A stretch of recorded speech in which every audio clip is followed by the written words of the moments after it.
자, 이번에는 우리가 이제 그 전행동 치료를 우리가 생각해 봤어요. 그래서 이 행동 체계라는 게 있잖아요. 체계. 체계. 이게 행동이야. 행동 체계라고 하는 것은 시스템이에요. 체계. 자, 그러면 이거 이제 전체가 이제 시스템인데 이게 어떻게 구성이 되냐, 어떻게 요소가 있냐. 여기는 이제 이 행동에서 활동이라는 게 있고,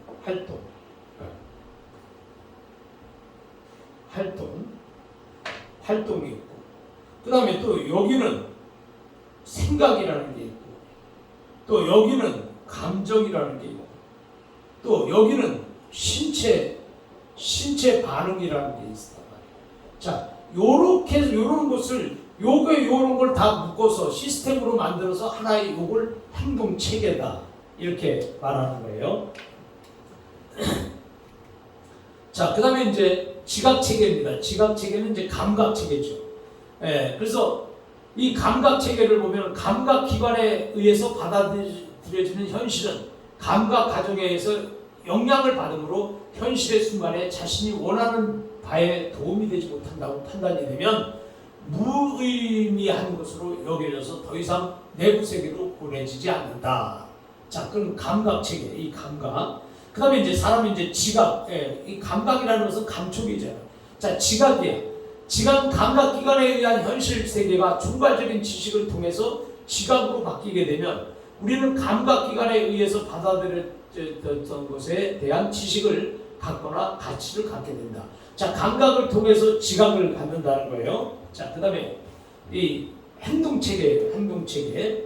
자, 행동체계라는 것은 행동체계의 왼쪽 부분은 조직하다는 행동을 포함하고 있고 또 오른쪽 부분은 끊임없이 조직 또는 재조직하는 행동들의 행동 단위로 구성되어 있는데 자, 이런 행동 단위들은 독립된 별개의 행동들을 생각해내는 조직이에요. 그리고 재조직 과정을 통해서 유용한 하나의 행동을 조직하는 것이다.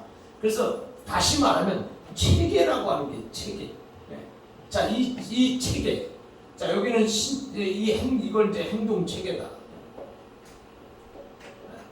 자, 그러면 여기는 신체적 반응, 활동, 생각, 감정. 자, 이런 것들이 하나로 굴러가는 것이 아니라 다 연결되어서 하나의 시스템처럼 굴러가는 것이다.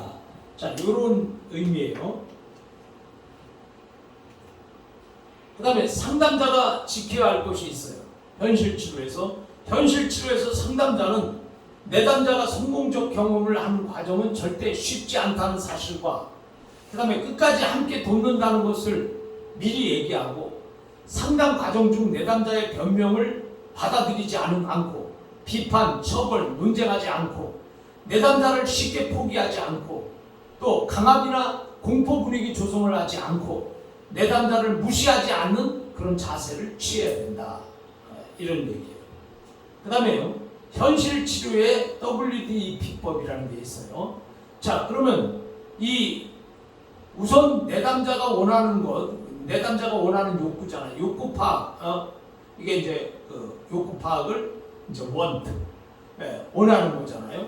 자, 그래서 내담자의 욕구를 파악한 다음 원하는 욕구 충족. 그래서 원하는 것을 충족, 해결해 주기 위해서 내담자가 현재 무엇을 하고 있는지 파악하는 거. 디오. 자, 그래서 우리는 이제 이게 이제 파악하는 거란 말이죠. 두. 자, 그다음에 상담자는 그 내담자에게 욕구와 현재 행동의 관계를 평가하도록 하는 것이다. 그래서 여기 그 이벨러트래. 그러면 이제 이걸 보면은 이잖아요. 그 다음에 마지막에 평가 후 욕구를 이루기 위해서는 현재 행동이 바뀌어야 함을 스스로 파악했다면 내담자의 목표를 이루기 위해서 스스로 어떻게 해야 하는지 계획을 세워야 된다. 그 다음에 이렇게 해서 P. 그래서 여기 W, D, E, P 이렇게 해서 WDEP법이라고 하는 거예요. 네 가지를 다 말하는 거죠. 자, 그 다음에 이제 행동 인지행동치료를 보겠습니다. 인지행동치료. 인지행동치료는 말 그대로 이 인식하고 행동하는 치료예요. 자, 인지행동치료 상담에서는 인간을 합리적이고 올바른 사고의 존재일 뿐만 아니라 비합리적이고 올바르지 못한 왜곡된 사고도 할 수 있는 존재를 보는 거예요. 그러니까 인간을 합리적인 존재로도 보지만 비합리적인 존재로도 본다. 그래서 그 얘기고요. 그 다음에 인간은 자신의 한계가 어디까지인지를 자각하는 힘을 갖고 있다. 그러니까 내 한계가 어디까지라고 하는 그걸 느낄 수 있는 그런 걸 갖고 있다는 거죠. 그래서 이건 내 한계 밖이야. 이거는 내가 할 수 있어. 이렇게 한다는. 그 다음에 기본 관점과 가치를 변화시킬 능력과 자기 패배적 경험에 도전할 능력을 가지고 있다고 보는 거예요. 그러니까 기본 관점과 가치를 변화시킬 수 있다. 사람은 얼마든지 발전할 수 있다. 그 다음에 내가 패배했어도 다시 도전해서 성공할 수 있다. 자, 이런 능력을 갖고 있다고 본다는 거예요. 이게 이제 인지행동치료예요. 그 다음에 인간은 자신의 실수를 인정하고 실수를 하면서도 더 평화롭게 사는 것을 배우는 창조물인 자신을 수용하도록 돕는다. 이렇게 했죠. 그래서 자기가 비록 실수를 했다 할지라도 실수를 하면서도 점점점 나아지려고 하는 그런 속성, 그런 것들을 수용하도록 돕는다. 자, 그 다음에 인지행동치료에서 주요 개념에 인지적 결정론이 있어요. 인지적 결정론. 자, 인지적 결정론에 따르면 인간의 여러 측면 중에서도 인지, 내가 알고 있는 지식, 즉 사고나 생각이 가장 중요하기 때문에 개인의 감정이나 행동은 본인이 생각하는 방식이나 사고의 내용에 의해서 결정이 된다는 거예요. 그러니까 모든 행동이 내가 갖고 있는 사고, 내가 생각하는 방식, 이거에 따라서 결정이 된다는 거죠. 또 개인은 자신의 사고와 인지를 변화시킴으로써, 내 사고하고 인지를 변화시킴으로써 2차적 감정과 행동을 수정할 수 있게 된다. 그래서 내가 지금 만약에 이게 바르지 못하면 이거를 바르게 변화시킴으로써 더 좋은 행동을 기대할 수 있다. 자, 이런 거예요. 그 다음에 비합리적인 신념이라고 하는 건 뭐냐? 인지행동치료에서는 개인의 정서적 혼란이 대부분 비합리적 신념에서 유발된다고 봤다. 그러니까 합리적이지 못할 때 인간은 굉장히 갈등하게 되고 여기에 대해서 인간은 이렇게 고민을 하게 된다는 거예요. 그 다음에 비합리적 신념의 특징에서 당위적 사고, 과장과 자기 및 타인 비하, 좌절에 대한 인내심이 부족할 수가 있다. 자, 그래서 너는 뭐뭐를 해야만 해. 너는 반드시 이것만 해야만 한다. 이 어떤 일이 있어도 너는 이걸 해야 된다. 자, 그러면 이제 이게 당위적 사고인 거죠. 그래서 그러면 굉장히 막 스트레스를 받죠. 그 다음에 이제 과장과 자기 타인 비하. 그래서 이제 자기를 막 포장하고, 그 다음에 또 다른 사람을 막 비하시키고, 자기보다 막 이렇게 나쁘게 말하고, 또 좌절에 대한 인내심 부족. 자, 이런 것들은 이제 비합리적 신념에 속하는 것이다. 그 다음에 이제 자동적 사고라는 게 있어요. 자동적 사고는 뭐냐면 개인이 특정한 사건을 경험하게 되면 어떤 생각을 떠올리게 되는 것을 의미해요. 자, 모든 사람들은 어떤 특정한 사건을 경험하게 되면은 어떤 생각을 떠올리게 된다 이거예요. 자, 그래서 백은 개인이 경험하는 심리적 문제는 환경적 스트레스나 부정적 생활 사건을 경험하게 될 때 떠올리게 된 부정적인 자동적 사고로 유발된다고 했다. 자, 그래서 심리적 문제, 그 심리적 문제가 바로 이렇게 부정적 생활 사건을 경험하게 될 때 떠올리게 되는 부정적 자동적 사고로 유발된다. 이렇게 말하고 있어요. 자, 그러면 이제 인지적인 오류다. 자, 그러면 현실 적용에 부정적 영향을 미치는 내담자의 다양한 역기능적 도식이 활성화되어 있는 경우에 현실을 제대로 지각하지 못하거나 사실 또는 그 의미를 왜곡해서 받아들이는 인지적 오류가 발생할 수 있다. 자, 인지적 오류라는 것은 이것이 어떤 것이 나에게 비춰지고 나에게 다가왔을 때 자, 이것을 결국은 똑바로 원래 그 목적을 분명히 알아야 되는데 그걸 갖다가 내가 생각하는 그런 것으로 받아들일 수 있다는 거예요. 그러니까 이제 쉽게 말하면 내가 여러분들에게 아무런 생각 없이 그냥 말을 한 거야. 말을 그냥 했는데 여러분들은 그게 꼭 나한테 한 것처럼 들리는 거죠. 네, 그러면 이제 그게 이제 또 이게 인지적 오류로 나는 그런 의미가 아닌 것으로 말을 했는데 여러분들은 또 그런 의미로 받아들인다는 거. 자, 그러면 이제 그 오해가 또 생기는 거죠. 이런 것들이 이제 인지적 오해에 속하는 것이다. 그 다음에 이제 이 상담 기법 가운데서는 앨리스의 합리적 정서 행동 치료라는 게 있어요. 그래서 이 앨리스의 합리적 정서 행동 치료는 인지적 기법이에요. 비합리적 신념을 논박해서 인지적 과제인 문제 목록표를 만들고 절대적 신념을 찾고 그 신념을 논박해서 내담자의 언어를 변화시키는 것이다. 자, 그래서 이제 이게 이제 비합리적 합리적 정서 행동 치료인데, 자, 이제 이런 거예요. 예를 들면, 자, 여기에 이제 비합리적인 것들이 너무 많아. 자, 그런데 합리 정서 치료 이론이라는 것은 내가 이것을 비합리적인 것을 다 뽑아내는 거예요. 가서 하나하나 다 이렇게 뽑아내면 여기는 합리적인 것만 남는다. 자, 그런 거죠. 마치 이 밭을 우리가 일굴 때에 맨 처음에 큰 돌들이 많잖아요. 그 돌들은 다 골라서 어떤 경계선에다가 이렇게 쭉 놓으면 담이 되는 거고, 그리고 거기에는 이제 돌들이 없는 좋은 밭이 되는 건데, 처음부터 좋은 밭이 아닌 것처럼 그 돌멩이를 골라내는 것처럼, 그래서 그렇게 하게 되면 여기는 합리적인 것만 남는다. 그 합리적 정서 치료, 행동 치료 이런 것들이 이제 거기에 속하는 거예요.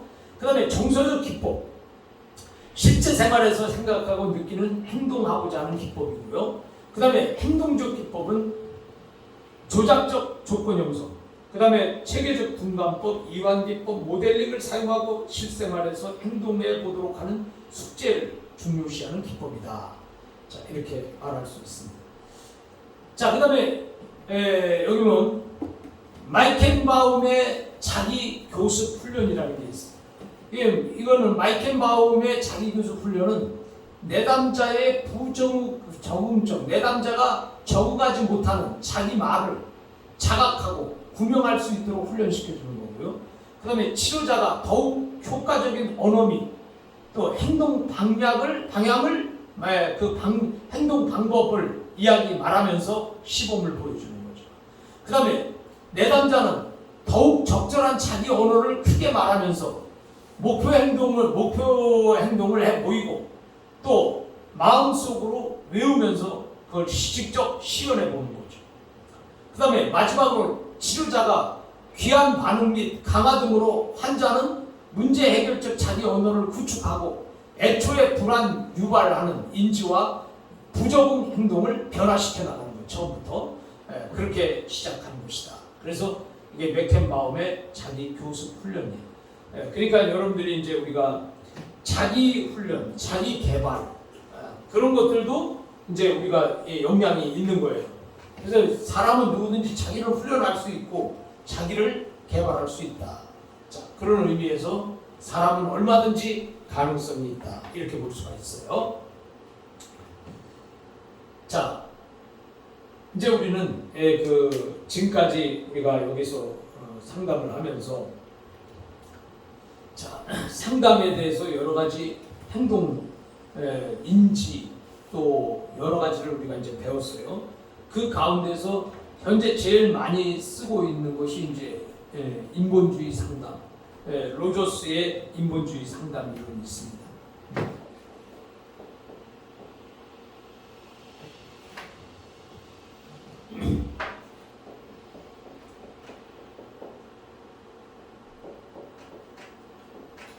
자, 아까 이 책에서는 인본주의 상담 이론에 대해서, 로저스의 상담 이론에 대해서 자세히 나오지 않았지만은, 자, 로저스는 인본주의 상담이에요. 이게 인본주의 상담이다.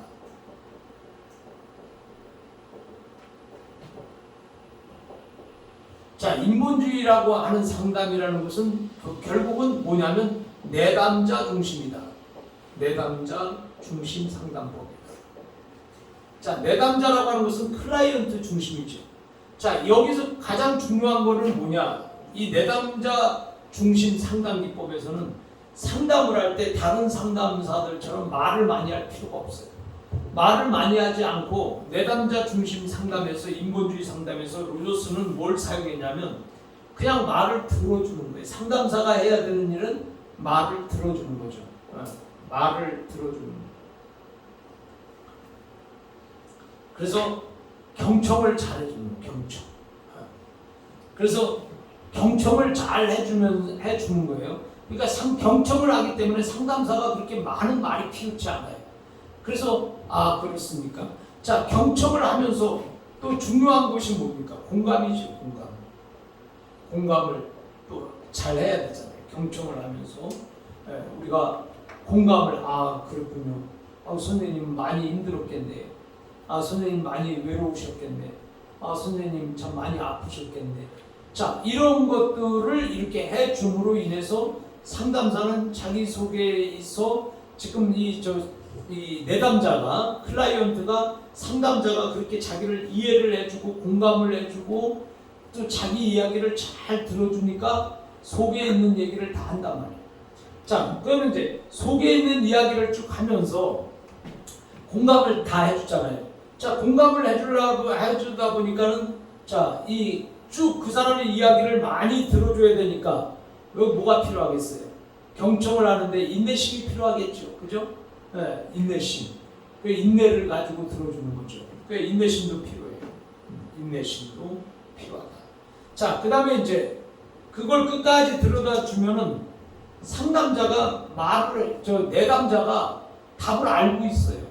자기가 쭉 얘기하다가 뭐 이렇게 하다가 이렇게 하겠다. 그래서 이제 나중에 이제 상담자가 물어보죠. 그래서 선생님은 어떻게 하시려고 하는데요? 어떻게 하긴요. 뭐 지금까지도 이렇게 왔는데 뭐 뾰족한 방법이 있겠어요? 그냥 참고 살아야지. 그렇게 하세요. 자, 이게 답이에요. 그러니까 이 결론도 이 내담자가 결론을 내요. 내담자가 결론을 내게 만드는 거죠. 자, 그래서 이 인본주의 상담에서 있어서 중요한 것은 이게 다 내담자 중심이라는 거. 내담자 중심. 그래서 결국은 그 사람 편에서 사람을 이 상담자로서는 이해를 잘해야 되겠죠. 그 사람에 대해서 이해. 자, 이해를 잘하는 게 이해가 언더스탠이에요. 이해라는 말은 단어 두 개가 합친 거예요. 언더와 스탠드. 언더라고 하는 것은 그 사람 발 밑에, 스탠드, 서 있다. 그러면 사람을 이해한다는 것은 그 사람 발 밑에 가서 서 있어 봐야 그 사람을 알 수 있는 거예요. 근데 사람들은 그 사람 발 밑에 서보지도 않고 눈에 보이는 대로 막 판단을 해버리잖아요. 이게 굉장히 얼마나 무서운 거예요. 네? 그 사람 발 밑에 가서 서 있어 봤냐 니가. 그리고 그 사람을 말하라는 거예요. 근데 여러분들은 지금 어떤 사람을 이야기할 때 그 사람 발 밑에 서 있어 봤어요? 발 밑에 안 서봤잖아. 발 밑에 가보지도 않았잖아. 그리고 서 있어 보지도 않았잖아. 그러면서 그 사람을 판단할 때 여러분은 두 가지로 판단해요. 첫째, 들은 대로 판단해. 남한테 들은 대로 그대로 그냥 막 판단을 하는 거죠. 그 사람을 판단할 때 들은 대로.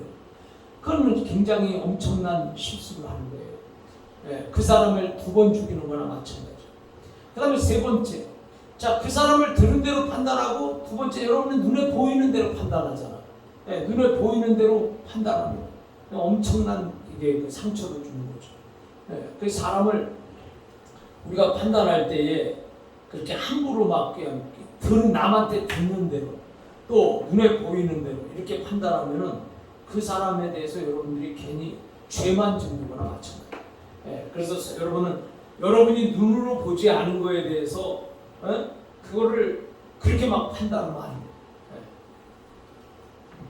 이 공자가 진나라를 갈 때에 아내라고 하는 제자가 있었어. 안개. 이 제자가 있었는데 그 일주일 동안 공자의 그 팀들이 밥을 못 먹은 거예요. 얼마나 배가 고파. 그래서 일주일 만에 배가 고파서 이제 어떻게 쌀을 얻게 된 거예요. 그래서 이제 저 공자가 그 아내에게 네가 가서 밥을 지어라. 이렇게 믿을 수 있으니까 그 아내에게 밥을 지라고 합니다. 근데 아내가 밥을 짓고 이제 지을 때, 밥을 이제 할 때에 공자가 이제 나와본 거야. 나와서 이렇게 보니까, 아유, 아내가 말이야. 소뚜껑을 이렇게 열어놓고 밥을 한 주먹 먹고 있는 거야. 그래서 공자가, 아니, 공자도 밥을 안 먹고 모든 사람도 밥을 안 먹었는데 아내가 밥을 짓다가 소뚜껑을 열어놓고 밥을 한 주먹 먹고 있으니까 그 공자가 아무 소리 하지 않고 들어온 거야. 들어와서 이렇게 말했습니다. 공자가 이제 굉장히 기분이 나쁜 거죠. 그래서 아내를 교육시키는 거야. 오늘 네가 밥한 것을 가지고 제사를 지내야 되겠다. 그러니까는 이 아내가 스승님, 오늘 밥한 거는 제사를 지낼 수 없습니다. 그래서 왜 그러냐? 그러니까 이렇게 말해. 내가 밥이 다 됐는지 소뚜껑을 딱 이렇게 열어보는 순간에 천정에서 흙이 그 밥솥에 떨어졌다는 거예요. 그래서 흙이 밥솥에 떨어져가지고 그거를 우리 공자님께 스승님께 드릴 수가 없어서 그 밥솥에 떨어진 그 흙덩어리를 그걸 하다 보니까 밥이 붙어 있다는 거예요. 그래서 이거를 버리기도 아깝고 그렇게 하니까 내가 그 흙에 붙어 있는 밥을 내가 먹었습니다. 그래서 오늘 그 밥은 제사가 안 지낼 수 없다. 자, 그런 말을 한 거야. 근데 공자는 분명히 보니까 밥솥 뚜껑 열어놓고 밥을 한 주먹 먹고 있었잖아요. 그걸 눈으로 봤잖아. 근데 아내의 얘기를 들어보니까 밥이 다 됐는지 뚜껑을 여는 순간에 위에서 흙이 떨어져가지고 그 흙 묻은 그 밥을 자기가 그걸 먹고 있었다는 거 아니에요. 버리기가 아까워서. 자, 그래서 우리는 이걸 보면서 그때 공자가 이렇게 말한 거예요. 나는 내 눈이 정확한 줄 알았다. 그러나 내 눈은 정확하지 않았다. 자, 이렇게 얘기를 한 거란 말이에요. 그러니까 여러분들이 사람을 판단할 때에 이 상담자도 마찬가지지만 특히나 이 상담자는 사람을 눈에 보이는 대로 판단하면 안 돼요. 또 사람을 말이죠. 남의 이야기 들은 대로 판단해도 안 되는 거예요. 그래서 여러분들은 이 사람을 볼 때에 이해라는 게 뭐예요? 이해라는 것은 그 사람 발밑에, 언덕, 발밑에 스탠드, 서 있어 보고 그 사람을 말할 때 그 사람을 비로소 잘 알 수 있는 사람이다. 그래서 여러분들이 사람을 함부로 막 말하고, 남의 얘기만 듣고 막 말하고, 또 사람을 여러분들이 그렇게 하면 안 됩니다. 자, 그래서 우리는 이제 이 로저스의, 저는 개인적으로 이제 상담 기법 중에서 여러 가지 상담 기법이 있지만은 개인적으로 로저스의 상담 기법을 굉장히 좋아해요. 그래서 그냥 상담을 하면은 내가 그 사람의 문제를 해결하려고 하지 마세요. 해결하려고 하지 말고 그 사람의 이야기를 들어주다 보면 그 사람이 답을 알아요. 답을. 그래서 여러분들이 이 세상에서 자기 문제에 답을 모르는 사람이 없어. 다 압니다. 근데 이제 다 아는데 이제 하나의 도움을 얻고자 하는 그런 마음에서 상담을 하는 거지. 진짜 몰라서 그렇게 하는 사람도 있겠지만은 드물다.